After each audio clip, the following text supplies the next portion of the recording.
606, bisakah kamu menyembuhkannya? 2.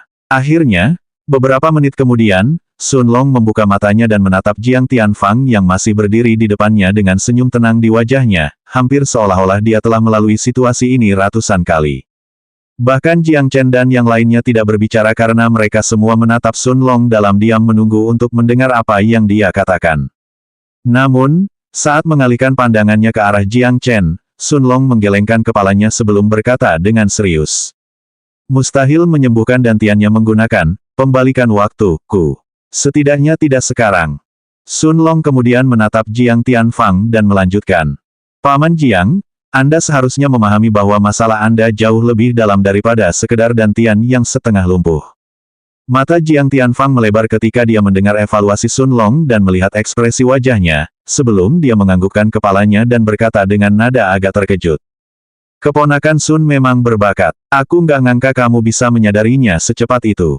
Sun Long kemudian mengalihkan perhatiannya ke arah Jiang Chen dan berkata dengan tatapan mata yang dalam. Meskipun ayahmu masih dianggap muda, ia hanya punya waktu paling lama 100 tahun lagi untuk hidup saat ini. Orang yang memotong lengan kanannya tidak hanya memastikan bahwa ia tidak akan bisa menumbuhkannya kembali di masa depan, tetapi serangan yang ia lakukan perlahan-lahan juga menggerogoti tubuh ayahmu dari dalam. Bahkan saat ini, ayahmu seharusnya sedang merasakan sakit mental dan fisik yang luar biasa, hampir seolah-olah ada ribuan serangga yang sedang menggerogoti dantiannya saat ini, hampir seolah-olah mereka perlahan-lahan memakannya dari dalam. Dalam waktu kurang dari 100 tahun, dantian ayahmu akan terkorosi sepenuhnya sampai dia tidak dapat mengumpulkan sedikit pun ki, sampai akhirnya dia meninggal. Wajah Jiang Chen langsung berubah saat mendengar ini. Dia menoleh ke arah ayahnya dengan ekspresi terkejut. Namun, saat dia melihat senyum kecut di wajah Jiang Tianfang, dia pun mengerti bahwa ayahnya sudah tahu tentang ini. Dengan matanya yang memerah, kultivasi Jiang Chen di puncak peringkat 5 jiwa baru lahir meledak keluar, saat dia kemudian meraung dengan suara yang meneteskan niat membunuh. Sumpah, nanti, aku akan hancurkan keluarga Yu sampai tak tersisa. Sun Long menganggukkan kepalanya saat dia melihat ekspresi tekad di wajah Jiang Chen sebelum dia melanjutkan. Namun, meskipun kerusakan di dantiannya saat ini mustahil untuk diobati, menghentikan korosi agar tidak meluas lebih jauh masih mungkin. Dengan cara ini, Paman Jiang tidak hanya akan bisa hidup lebih lama, tetapi bahkan akan memungkinkannya untuk menumbuhkan kembali lengan kanannya. Petik 1. Apa katamu? Jiang Tianfang adalah orang pertama yang kehilangan ketenangannya, saat ia memegang erat lengan kanan Sun Long dan menatapnya dengan tatapan penuh ketidakpercayaan dan ketidakpercayaan. Tentu saja, reaksi ini wajar saja. Jiang Tianfang telah mengunjungi beberapa alkemis tingkat bintang yang kuat, tetapi mereka semua tidak dapat berbuat apa-apa terhadap kondisinya. Lupakan tentang penyembuhan dantiannya atau menghentikan korosi di dalam tubuhnya agar tidak menyebar lebih jauh, bahkan membuatnya hidup beberapa tahun lagi sudah dianggap mustahil oleh monster-monster tua itu. Namun, seorang anak yang tampaknya seusia dengan putranya sendiri baru saja mengatakan bahwa hal itu sebenarnya mungkin. Meskipun Jiang Tianfang tidak ingin terlalu bersemangat, bagaimana mungkin ia bisa menahan diri ketika mendengar bahwa ia bahkan bisa menumbuhkan kembali lengan kanannya. Bagi seorang jenius seperti dirinya yang kehilangan lengan utamanya yang biasa ia gunakan untuk memegang pedang, bukan hanya merupakan tanda penghinaan, tetapi juga memengaruhi kekuatannya secara keseluruhan. Keponakan Sun, apakah itu benar-benar mungkin? Sun Long menganggukkan kepalanya sebelum dia menunjuk ke area sekitar dantian Jiang Tianfang dan melanjutkan. Sebenarnya, dantian Paman Jiang pun bisa disembuhkan di masa depan, dan ada banyak cara untuk melakukannya.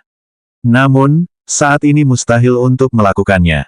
Namun, ketika aku menjadi Kaisar Dao di masa depan, aku seharusnya bisa menggunakan kemampuan yang sama yang baru saja kugunakan pada Long Tian dan Xing Yi untuk menyembuhkanmu.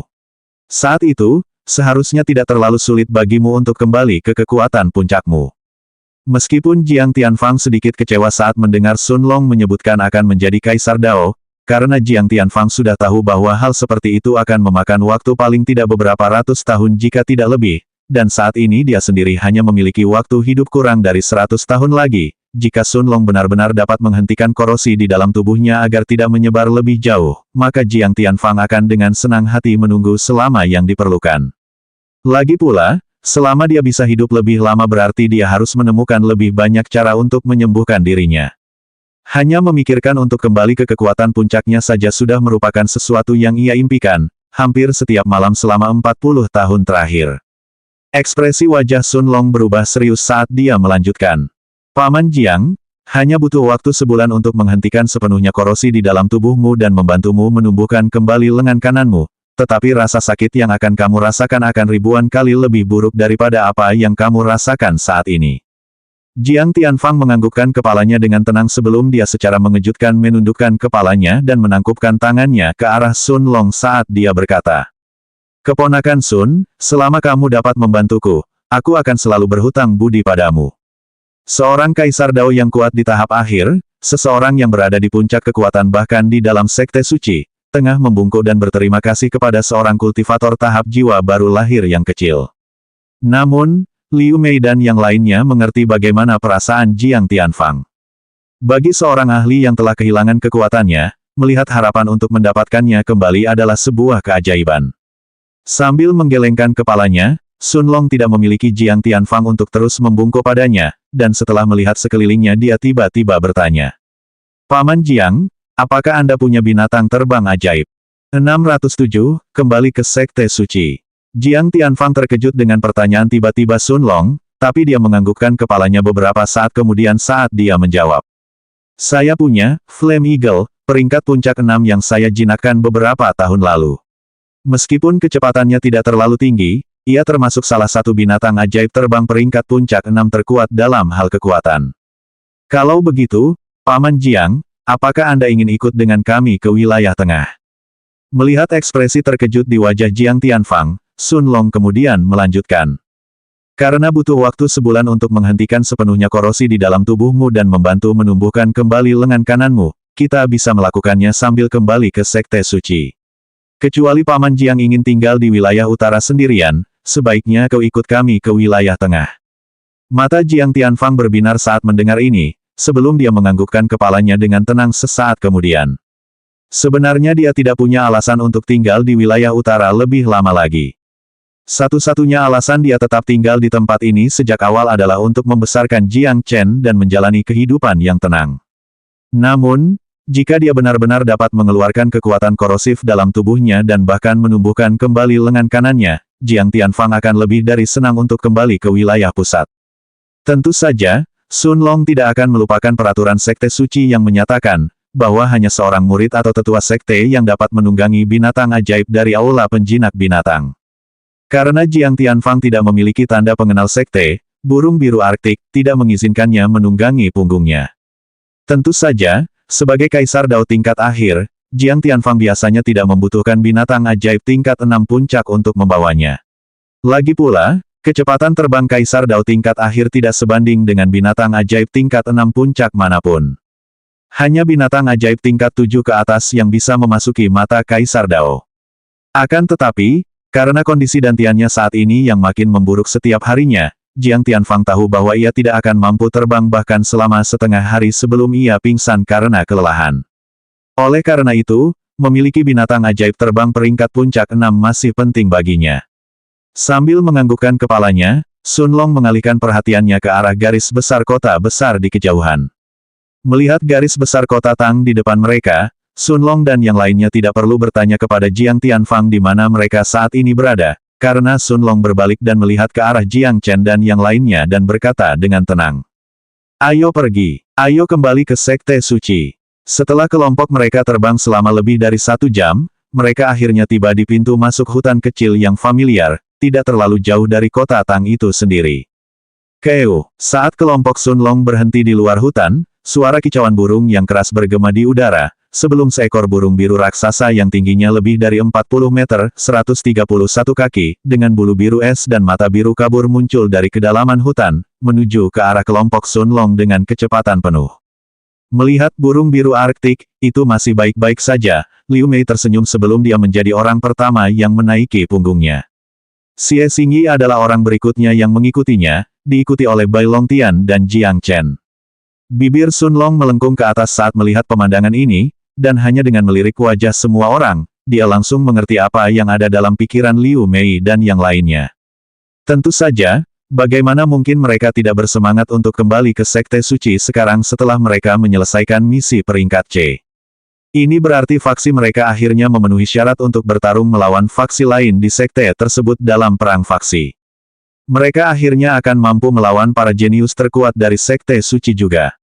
Dengan senyum di wajahnya, Sun Long adalah orang terakhir yang melangkah di punggung burung biru Arktik, sebelum dia mengalihkan perhatiannya ke arah Jiang Tianfang yang berdiri di udara beberapa meter dari mereka.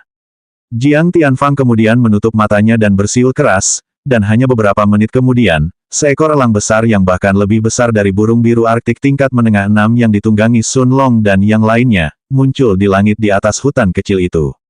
Burung biru Arktik langsung menegang saat merasakan aura elang api, yang jelas jauh lebih kuat daripada auranya sendiri dan telah mencapai puncak peringkat 6.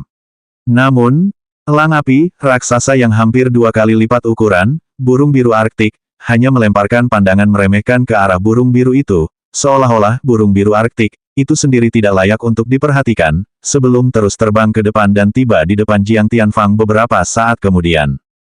Jiang Tianfang mengangguk dengan tenang dan duduk dengan nyaman di punggung elang api, sebelum dia menepuk sayap merah tua miliknya, menyebabkan elang itu terbang tinggi di langit dan terbang lurus ke arah selatan. Meskipun agak enggan, setelah menerima instruksi Sun Long, burung biru Arktik pun terbang tinggi di angkasa, mengikuti elang api, peringkat puncak 6 dan kembali menuju Sekte Suci. Saat dua burung raksasa terbang berdampingan dan perlahan meninggalkan benua bintang biru, di belakang mereka, Liu Mei menatap Sun Long dan bertanya dengan nada penasaran. Long Ge, apakah ada metode lain untuk mengobati luka senior Jiang sepenuhnya sebelum kita mencapai alam Kaisar Dao? Pertanyaan Liu Mei langsung menarik perhatian semua orang, karena Xing Yi, Jiang Chen dan Bai Longtian, semuanya menatap Sun Long dengan rasa ingin tahu. Lagi pula, karena Sun Long telah mengatakan bahwa ada lebih dari satu cara untuk mengobati luka Jiang Tianfang, maka pasti ada cara lain juga. Bahkan Jiang Tianfang memiliki pandangan sedikit penuh harap di matanya saat dia menunggu untuk mendengar jawabannya. Sun Long menganggukkan kepalanya dengan tenang saat dia berkata, meskipun ada cara lain, cara itu tidak semudah cara pertama. Malah, mungkin sedikit lebih sulit. 608, kembali ke Sekte Suci, 2. Melihat semua orang menatapnya dengan penuh harap, Sun Long melanjutkan. Cara kedua adalah dengan meminta Paman Jiang mengonsumsi pil yang sangat langka bernama pil kemurnian surgawi. Pil kemurnian surgawi adalah pil tingkat 7 yang sangat langka yang tidak hanya akan memungkinkannya untuk sepenuhnya menghilangkan kekuatan korosif dari dantiannya, tetapi juga akan memungkinkan kultivasinya untuk melambung lebih tinggi lagi. Jantung Jiang Tianfang mulai berdebar kencang, saat perhatiannya sepenuhnya tertuju pada Sun Long. Meskipun dia belum pernah mendengar nama pil kemurnian surgawi sebelumnya, jika itu hanya pil peringkat 7 seperti yang dikatakan Sun Long, bahkan jika itu adalah pil peringkat 7 yang paling keras, seharusnya dia masih bisa mendapatkannya. Lagi pula, wilayah pusat punya alkemis tingkat bintang yang cukup kuat untuk meramu pil tingkat 9. Seberapa sulitkah bagi monster-monster itu untuk meramu pil tingkat 7? Tentu saja, bahkan Jiang Tianfang sendiri belum pernah bertemu dengan seorang alkemis yang dapat meramu pil peringkat 9 dalam hidupnya, karena mereka adalah para ahli yang berdiri di puncak absolut wilayah pusat, tetapi tetap saja merupakan fakta bahwa para ahli itu benar-benar ada. Bahkan jika Jiang Tianfang tidak dapat menghubungi salah satu monster itu, dia seharusnya masih dapat menemukan seorang alkemis yang memiliki peluang bagus untuk meramu pil ini dengan sukses. Namun, Sun Long memiliki ekspresi serius di wajahnya saat dia melanjutkan. Namun, saya ragu banyak alkemis yang mampu meramu pil ini meskipun mereka punya resepnya. Lagi pula, bahan utama, pil kemurnian surgawi, adalah ramuan obat tingkat 7 yang disebut bunga cahaya emas. Paman Jiang juga harus mengerti betapa langkanya bunga cahaya emas. Di antara tanaman obat peringkat 7, tanaman ini tidak hanya termasuk yang paling langka, tetapi juga salah satu tanaman obat peringkat 7 yang paling sulit diekstraksi sarinya. Bahkan alkemis tingkat bintang biasa pun memiliki peluang besar untuk gagal saat mengekstrak esensinya. Akan tetapi, bahkan jika seorang alkemis entah bagaimana berhasil mendapatkan bunga cahaya emas dan resep untuk pil kemurnian surgawi, mereka tetap tidak akan mampu memurnikan pil tersebut jika mereka tidak memiliki api tanah. Harapan Jiang Tianfang tampaknya langsung padam setelah mendengar kalimat terakhir yang diucapkan Sun Long. Memang, Metode ini tidak lebih mudah daripada Sun Long sendiri yang secara pribadi menjadi Kaisar Dao. Meskipun Jiang Tianfang tahu bahwa orang biasa tidak akan pernah berani mengklaim bahwa mereka akan menjadi Kaisar Dao, Sun Long sudah menjadi junior yang tidak dapat dipahami sepenuhnya oleh Jiang Tianfang. Berani membunuh putra mahkota dinasti Tang dan bahkan berdiri di depan Kaisar Dao seperti Tang Wu tanpa rasa takut, sudah cukup mengejutkan bagi Jiang Tianfang untuk menatapnya dengan serius. Akan tetapi, menemukan akar penyebab cedera Jiang Tianfang hanya dengan sekali pandang dan bahkan memiliki metode untuk mengobatinya sudah merupakan sesuatu yang bahkan para alkemis tingkat bintang yang pernah ditemui Jiang Tianfang di masa lalu gagal lakukan. Dengan demikian, Jiang Tianfang benar-benar yakin bahwa Sun Long setidaknya memiliki beberapa peluang untuk berhasil menjadi Kaisar Dao di masa depan. Tentu saja, ini hanya beberapa peluang dan tidak lebih dari itu. Lagi pula, tak seorang pun lebih tahu daripada dia betapa berbahayanya mencoba dan menerobos untuk menjadi Raja Dao, apalagi Kaisar Dao. Sekalipun Sun Long cukup berbakat, dia tidak dapat menjamin bahwa dia akan menjadi Kaisar Dao. Tidak, malah lebih sulit bagi seorang jenius untuk berhasil menerobos dan menjadi Raja Dao dan kemudian bahkan Kaisar Dao. Jiang Tianfang dapat mengingat dengan jelas teror yang dirasakannya hari itu, hampir meninggal saat melakukan terobosan. Namun, Jiang Tianfang tahu bahwa peluang Sun Long menjadi Kaisar Dao mungkin sedikit lebih tinggi daripada menemukan seorang alkemis yang dapat berhasil memurnikan pil kemurnian surgawi untuknya. Mengesampingkan fakta bahwa dia belum pernah mendengar nama pil itu sebelumnya, mencari seorang alkemis yang kebetulan memiliki resep pil itu mungkin sama saja dengan mencari jarum di tumpukan jerami. Bahkan jika dia mencari di seluruh wilayah pusat, Jiang Tianfang tidak tahu berapa tahun yang dibutuhkannya untuk menemukan seorang alkemis seperti itu. Alkemis itu tidak hanya harus menjadi alkemis tingkat bintang yang kuat, tetapi menurut kata-kata Sun Long, dia juga harus menyerap api bumi di dalam tubuhnya. Meskipun beberapa kekuatan puncak di sekitar wilayah pusat memiliki satu atau dua api bumi, seperti halnya Sekte Suci yang dikabarkan memiliki dua api bumi, Jiang Tianfang tahu bahwa tidak satu pun kekuatan itu yang benar-benar akan memungkinkan para alkemis mereka menyerap api bumi. Meskipun sudah menjadi pengetahuan umum bahwa seorang alkemis akan menjadi jauh lebih kuat setelah menyerap api tanah ke dalam tubuhnya, dan ia bahkan akan mampu meramu pil dengan tingkat keberhasilan yang jauh lebih besar, saat seorang alkemis benar-benar menyerap api tanah, maka ia akan menjadi satu-satunya orang yang dapat menggunakan api tanah. Kekuatan puncak itu lebih suka memiliki api bumi di suatu tempat di mana setiap alkemis dapat memanfaatkannya, daripada hanya ada di tangan satu atau dua alkemis mereka. Lagi pula, jika seorang alkemis yang telah menyerap api tanah meninggal, api itu tidak akan tinggal di dalam tubuh alkemis tersebut dan akan dengan sabar menunggu seseorang menyegelnya, tetapi akan kembali ke tanah, mati, bersama sang alkemis. Dengan demikian, Jiang Tianfang mengetahui bahwa hanya segelintir monster yang sangat tua atau beberapa orang yang sangat beruntung yang benar-benar menyerap api bumi dalam hidup mereka. Sedangkan untuk bunga cahaya emas sendiri, Jiang Tianfang sebenarnya tahu bahwa meskipun itu mungkin yang paling mudah ditemukan di antara ketiganya, kesulitan untuk mendapatkan ramuan obat peringkat 7 khusus ini tidaklah rendah bahkan bagi seorang ahli alam Kaisar Dao peringkat 9 awal seperti dia. Bahkan menemukan bunga itu sendiri merupakan tugas yang sangat sulit. Sebaliknya, Jiang Tianfang tahu bahwa ia akan beruntung jika bunga itu benar-benar dilelang. Meskipun harganya kemungkinan besar akan sangat tinggi karena banyaknya alkemis bintang kaya yang akan bersaing untuk mendapatkannya, satu hal yang tidak dimiliki Jiang Tianfang adalah uang. Akan tetapi, bahkan jika ia berhasil mendapatkan bunga dan resep untuk pil kemurnian surgawi, Jiang Tianfang tahu bahwa masih ada risiko tinggi bagi ramuan pil tersebut untuk gagal. Sambil menggelengkan kepalanya, Jiang Tianfang tidak berkata apa-apa lagi, tetapi dalam hatinya, dia tetap memutuskan untuk menguras habis semua salurannya dan mencari bunga cahaya emas. Lagi pula, risiko kegagalan ramuan pil selalu ada, terlepas dari pil itu sendiri.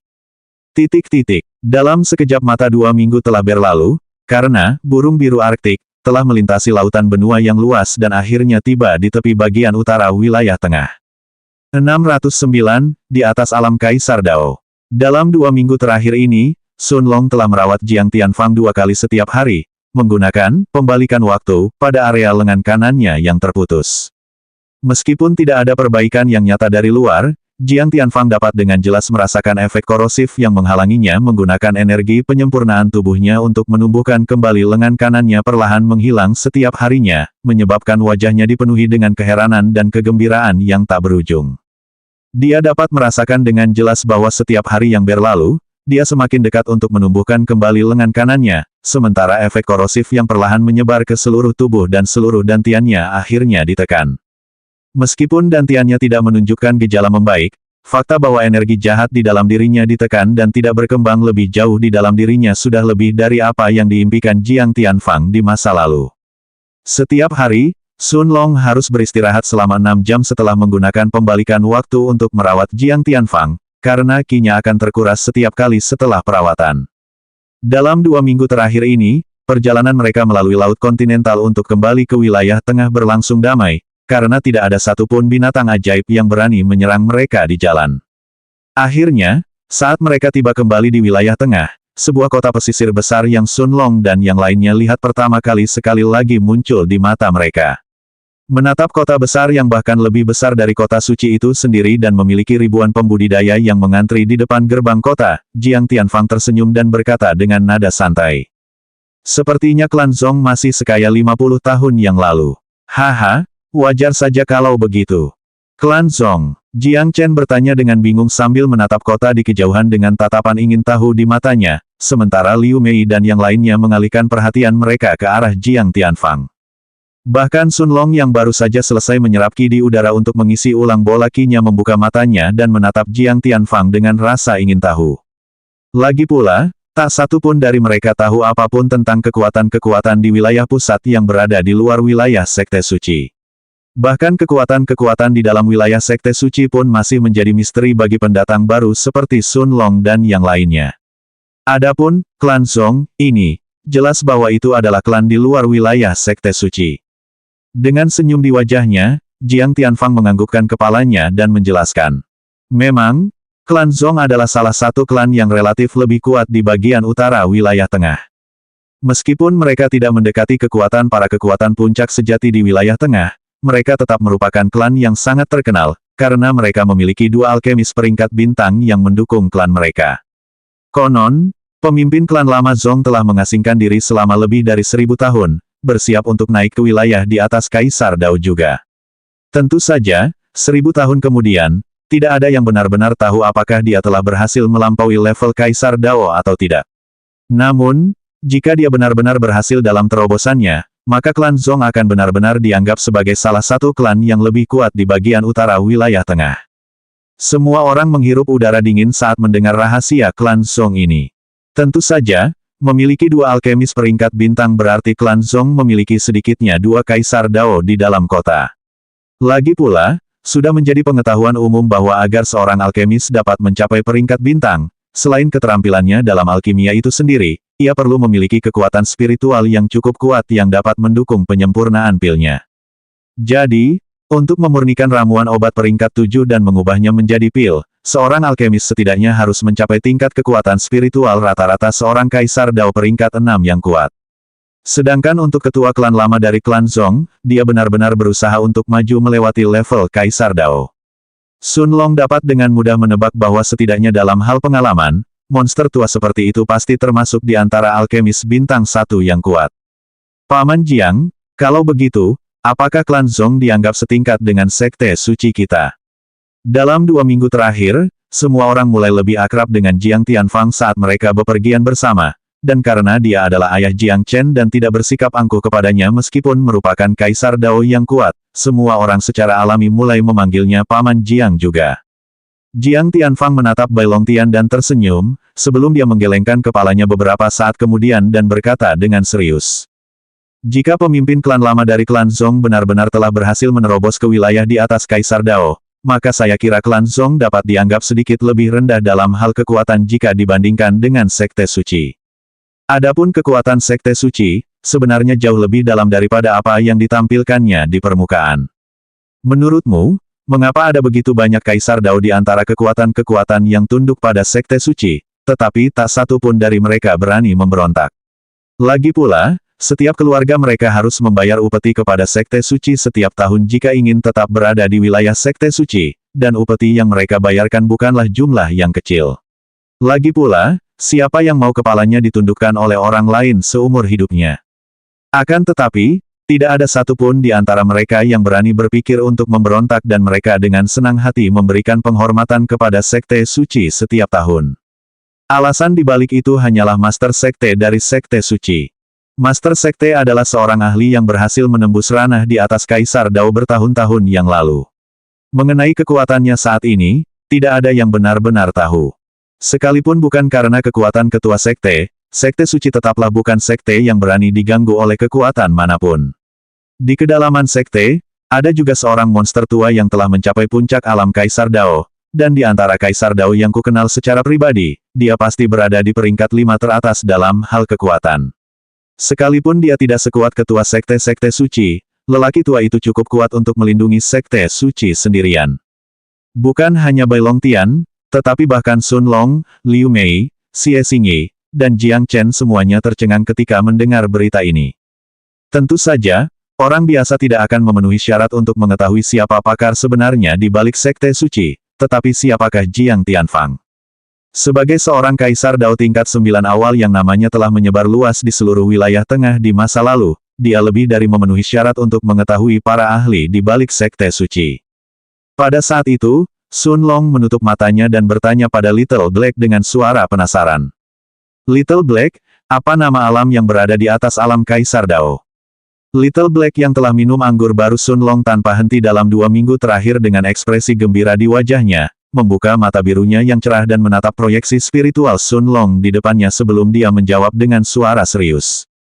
Guru, di atas Kaisar Dao ada alam kedaulatan. 610, kekuatan Jiang Tianfang. Kerajaan berdaulat.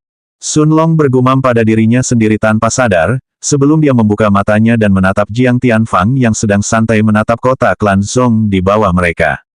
Bahkan Jiang Tianfang memiliki kilatan cerah di matanya ketika dia menyebutkan pemimpin klan lama dari klan Zong dan Master Sekte dari Sekte Suci, yang mana salah satunya hanya selangkah lagi dari alam berdaulat sementara yang lain telah lama melangkah ke tingkat itu. Jelaslah bahwa Jiang Tianfang juga benar-benar ingin bergabung dengan mereka. Akan tetapi, apapun yang terjadi, Sun Long paham bahwa bagi dirinya yang sekarang, alam berdaulat masih terlalu jauh saat ini. Tidak apa-apa, setelah kita kembali ke sekte, aku akan mengasingkan diri dulu dan mencoba menerobos ke tahap tengah jiwa baru lahir, sebelum aku mulai bertarung dalam perang faksi.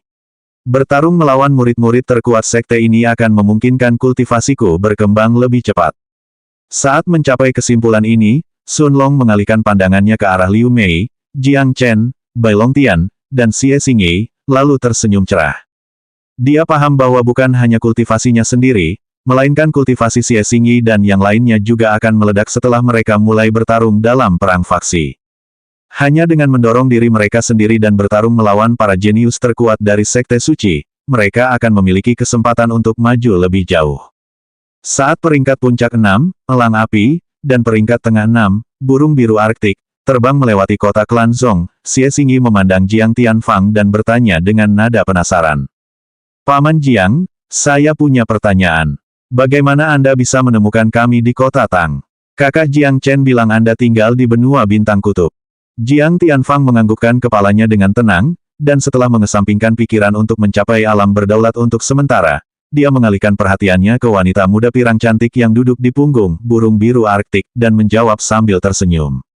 Chener memiliki liontin kecil di lehernya yang berisi sebagian indera jiwaku yang tersegel di dalamnya. Meskipun biasanya tidak terlalu berguna, aku masih bisa merasakan lokasinya asalkan tidak terlalu jauh. Mengingat benua bintang biru berada tepat di sebelah benua bintang kutub, bagaimana mungkin aku tidak mengetahuinya saat kau tiba di sana? Haha, tentu saja, aku tidak menyangka kalian bocah akan membunuh cicit Tang Wu di dalam istana kerajaannya sendiri. 2 minggu kemudian segera berlalu, dan dalam sekejap mata, burung biru Arktik, dan elang api, milik Jiang Tianfang telah memasuki wilayah Sekte Suci dan kini berjarak kurang dari sehari dari Gunung Suci. Dalam 2 minggu terakhir ini, Sun Long telah meningkatkan intensitas perawatannya pada Jiang Tianfang, tetapi hasilnya akhirnya terlihat. Sun Long dapat merasakan bahwa kekuatan korosif di dalam tubuh Jiang Tianfang telah sepenuhnya ditekan sekarang, sementara Jiang Tianfang dapat merasakan tubuhnya terasa jauh lebih ringan. Saat dia berhenti menggunakan pembalikan waktu, Sun Long menatap Jiang Tianfang dengan senyum di wajahnya, dan mengabaikan butiran keringat yang menetes dari dahinya, dia kemudian berkata, "Paman Jiang, coba lihat apakah Anda bisa menggunakan energi dari penyempurnaan tubuh Anda." Jiang Tianfang menganggukkan kepalanya dengan ekspresi serius di wajahnya, sebelum dia menutup matanya dan mengalirkan energi penyempurnaan tubuhnya ke dalam tubuhnya. Ekspresi gembira muncul di wajahnya pada saat berikutnya, saat air mata benar-benar mulai mengalir dari mata Kaisar Dao yang perkasa. Untuk pertama kalinya dalam 40 tahun, Jiang Tianfang tidak lagi merasakan energi di dalam tubuhnya terasa berat seperti terhalang sesuatu, dan kini ia dapat dengan bebas merasakannya bersirkulasi di dalam dirinya. Baru sedetik berlalu, dan tempat di lengan baju kanannya yang sebelumnya kosong, kini muncul entah dari mana dan menempatinya. Lengan kanan ini dengan otot-ototnya yang terbentuk dengan jelas dan tampak hampir identik dengan lengan kiri Jiang Tianfang, menyebabkan ayah Jiang Chen menatapnya dengan mata penuh ketidakpercayaan. Bahkan Jiang Chen merasakan kebahagiaan tak terbatas untuk ayahnya, sebelum dia mengalihkan pandangannya ke arah Sun Long dan membungkuk dalam-dalam saat dia berkata, "Terima kasih." Tentu saja, meskipun Jiang Chen pada dasarnya adalah orang yang dingin, namun rasa sayang yang ia miliki terhadap ayah dan ibunya bukanlah sesuatu yang ia anggap remeh.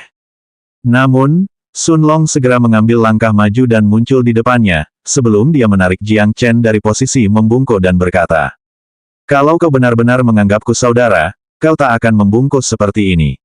Kau juga tak perlu berterima kasih padaku." Jiang Chen menatap Sun Long dengan tatapan mata yang dalam selama beberapa saat, sebelum dia menganggukkan kepalanya dan tersenyum sesaat kemudian. Bahkan Liu Mei dan yang lainnya tercengang oleh senyuman langka miliknya ini, namun Sun Long hanya menganggukkan kepalanya sambil ikut tersenyum. "Keponakan Sun, aku, Jiang Tianfang, tidak berutang budi kepada siapapun selain dirimu dalam hidupku. Di masa depan, apapun yang kau butuhkan, aku bersumpah akan selalu ada. Paman Jiang, jangan khawatir. Ingatlah bahwa meskipun kekuatan korosif di dalam dirimu sekarang ditekan, ia masih ada di dalam tubuhmu. Meskipun kekuatanmu tidak akan mencapai puncaknya sampai kau benar-benar mengeluarkannya, kau seharusnya sudah bisa menggunakan sekitar 30 hingga 40% dari kekuatan puncakmu sekarang." Jiang Tianfang menganggukkan kepalanya dengan serius karena dia bisa merasakan bahwa Sun Long benar. Memang, saat ini meskipun tubuhnya masih memiliki kekuatan seperti racun di dalam dirinya yang masih memengaruhi kekuatannya, dia sekarang dapat memanfaatkan bagian kultivasinya yang jauh lebih besar daripada sebelumnya. Yang paling penting adalah dia bahkan bisa menggunakan energi dari penyempurnaan tubuhnya juga. Little Black memiliki pandangan tenang di mata birunya yang cerah saat suaranya terdengar di benak Sun Long saat berikutnya. "Tuan, kekuatan pria itu memang lebih kuat daripada Kaisar Dao rata-rata di level yang sama dengannya. Meskipun kekuatannya masih belum sebanding denganku saat ini, saat dia mengeluarkan ki kegelapan di dalam dirinya dan menjadi Kaisar Dao puncak peringkat 9 di masa depan, dia bahkan mungkin bisa melawan beberapa ahli alam berdaulat yang baru saja mencapai puncaknya." Sun Long sedikit tertegun dengan penilaian si kecil hitam terhadap kekuatan Jiang Tianfang. Dia tahu bahwa setelah Little Black selesai menyerap batu naga dan terbangun, dia tidak hanya mencapai peringkat awal 7 tetapi dia benar-benar mencapai peringkat tengah 7. Ini berarti kekuatan Little Black cukup untuk membasmi sebagian besar Kaisar Dao tahap tengah dan bahkan akhir. Baginya memuji kekuatan Jiang Tianfang saat ini berarti Jiang Tianfang benar-benar lebih kuat daripada Kaisar Dao rata-rata yang berada pada level yang sama dengannya. Tentu saja, si hitam kecil hanya melirik Jiang Tianfang melalui batu waktu, sebelum dia melanjutkan minum anggur Sun Long dengan gembira. Sedangkan Little Silver, ia terus memakan tangkai demi tangkai rumput Dragon Blood, sambil melihat naga rakus itu menghabiskan semua anggur untuk dirinya sendiri. 2 hari kemudian, burung biru Arktik akhirnya mengeluarkan teriakan keras saat melihat garis besar sebuah gunung besar di kejauhan, sebelum terbang ke arahnya dengan kecepatan penuh. Selanjutnya bab 611, Aturan Perang Faksi 1.